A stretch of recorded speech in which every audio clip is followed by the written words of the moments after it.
की सामाजिक व्यवस्था, सांस्कृतिक व्यवस्था, शैक्षणिक व्यवस्था और पारिवारिक व्यवस्था को खत्म कर दो, वो देश अपने आप खत्म हो जाएगा।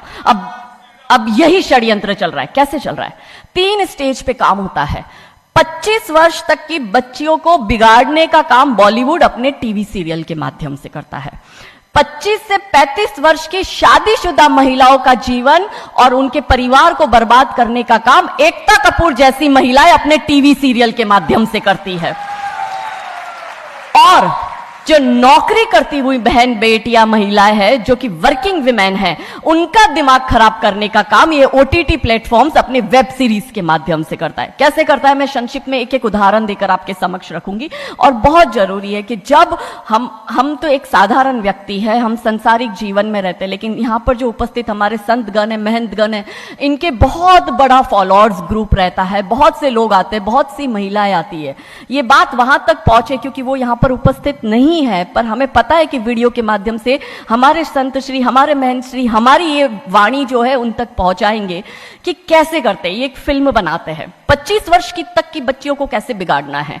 हिंदुओं के परिवारों को बिगाड़ने के, तोड़ने के षड्यंत्र चल रहा है। और सिर्फ एक हिंदू को नहीं खराब करना है, उसके पूरे के पूरे कुटुंब को बर्बाद कर देना है। तो एक भारत की महिला 2 परिवार को जोड़ती है, मायका पक्ष और ससुराल पक्ष। और हम कहते हैं कि भारत की परिवार व्यवस्था जो है वो मानवता की सबसे बड़ी देन है। तो इसी व्यवस्था को खत्म कर दो। कैसे कर दो? तो ये एक फिल्म बनाते हैं, अतरंगी रे। हमारी क्योंकि दीदी भी यहाँ उपस्थित है जो कि सेंसर बोर्ड में सदस्य है, तो हम इतना उनसे विनती करेंगे कि हमारी ये बात भी उन तक पहुंचाए। सिस्टमैटिकली ये फिल्मों में लड़की दिखाएंगे हिंदू की, लड़का दिखाएंगे मियां भाई का, और उसमें भी दिखाएंगे कि वो लड़का चाहे अनपढ़ हो, चाहे गवार हो, चाहे आतंकवादी हो, चाहे पंचर छाप हो, और वो हिंदू की लड़की चाहे कितनी पढ़ी लिखी हो, लेकिन उसका परिवार जो है वो रूढ़िवादी है, वो रिग्रेसिव है, और उसके सामने यदि वो घोड़ा भी चला रहा है, खच्चर टट्टू भी चला रहा है, तो वो बड़ा प्रोग्रेसिव है, वो बड़ा संस्कारी है। कैसे करते हैं? ये एक फिल्म बनाते हैं, अतरंगी रे। अतरंगी रे फिल्म में जो कि आज की युवा बच्चियों का लेटेस्ट क्रश है, सारा अली खान हीरोइन लेते हैं। हमारी युवा बच्ची इसको फॉलो करती है। उसमें यह दिखाते हैं कि सारा अली खान जो एक मुस्लिम लड़के के प्यार में पड़ जाती है और अपने परिवार से विरोध कर कर, उनसे लड़ झगड़ कर ट्रेन में बैठकर वो भाग जाती है। उसी ट्रेन में एक संवाद होता है उस पिक्चर के हीरो का और उसी हीरोइन का। दोनों अपनी अपनी लव स्टोरी शेयर करते हैं। तो हीरोइन पूछती है हीरो को कि तुम्हारी लव स्टोरी बताओ। तो वो कहता है कि कल मेरी शादी होने वाली है और लव स्टोरी तो मेरी लव स्टोरी है कि मैंने बचपन से जिस लड़की से प्यार किया, जिसके साथ पढ़ाई की, जिसके साथ मैं बढ़ा हुआ, उसी लड़की से मेरी बचपन की मित्र जो मेरे समाज की है, जो मेरे गांव की है, उसके साथ ही मेरी शादी होने वाली है। तो वो हीरोइन कहती है अरे ये और कोई लव स्टोरी है, ये लव स्टोरी नहीं हो सकती। तो हीरो पूछता है तो फिर क्या हो सकती है लव स्टोरी? तो वो कहती है कि मैंने एक मुस्लिम लड़के से प्यार किया है, मैं ठाकुरों की लड़की हूं, पूरा समाज, पूरा घर, पूरा परिवार मेरे खिलाफ है और मैं उन सबको ठोकर मारकर, उनकी भावनाओं को ठोकर मारकर अभी ट्रेन में बैठकर भाग रही हूं उस लड़के से शादी करने के लिए। और वो हीरोइन वहां पे डायलॉग देती है कि लव स्टोरी तो मेरी लव स्टोरी है कि मैं ठाकुर की लड़की और वो कतई मियां भाई, और ये है असली लव स्टोरी।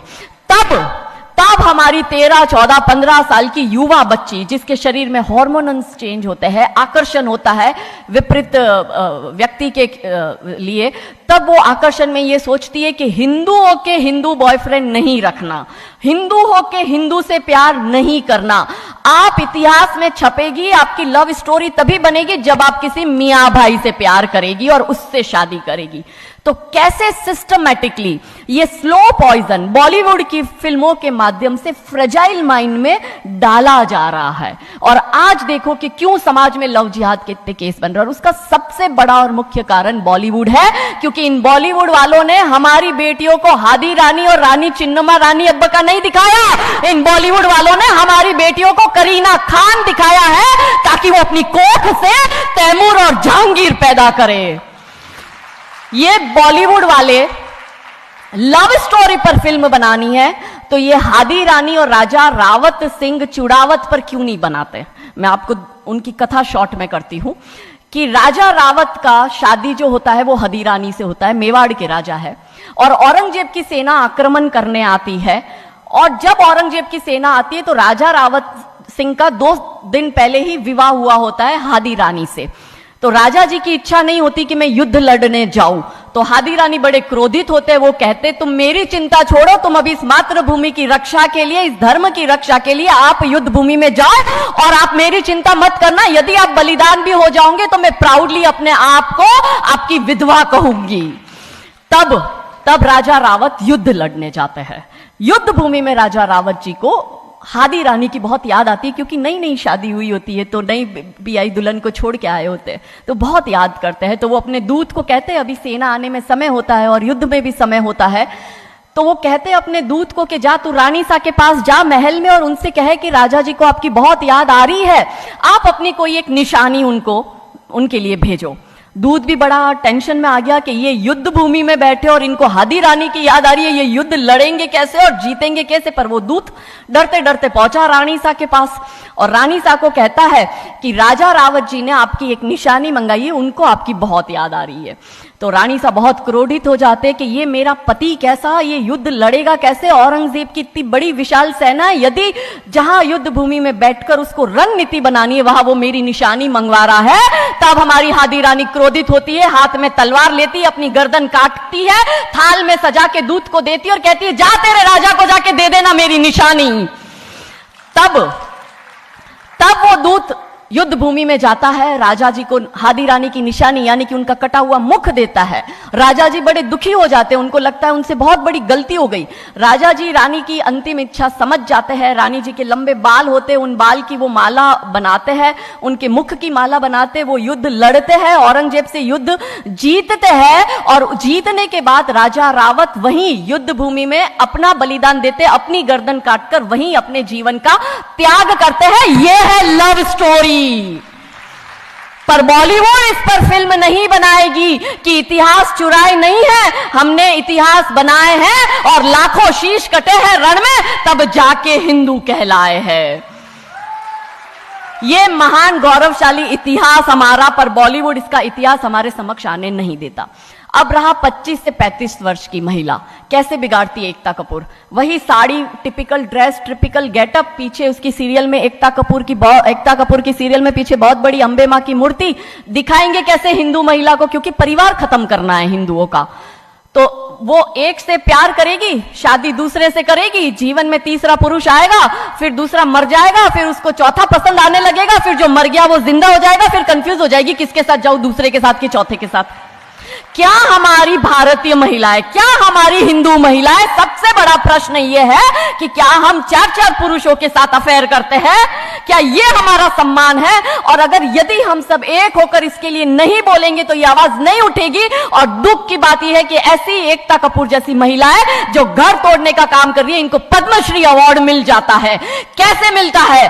भारत सरकार से इस भूमि पर खड़े होकर मैं निवेदन करती हूं कि आप ऐसी महिलाओं के पद्मश्री वापस लो, क्योंकि ये महिलाएं हिंदू परिवारों के मकान, घर तोड़ने का काम कर रही है। और तीसरा और अंतिम, नौकरी करने वाली बहनों का दिमाग कैसे खराब करना है। तो ओटीटी प्लेटफॉर्म के माध्यम से ये दिखाएंगे कि यदि आप नौकरी कर रही है तो आपके सास ससुर आपके पैर की जूती, आपका पति आपके पैर की जूती। बच्चा पैदा करने के लिए आपको किसी से शादी करने की जरूरत नहीं है, आपको ससुराल व्यवस्था में रहने की जरूरत नहीं है, और आप है फेमिनिस्ट। और स्त्रीवाद का झंडा दिखाकर हमारी बहन बेटियों को एक हाथ में शराब का ग्लास, दूसरे हाथ से सिगरेट फूको, अंग्रेजी में गालियां बको और आप अपने आप को फेमिनिस्ट कहो। क्या यह फेमिनिज्म है भारत की धरती का?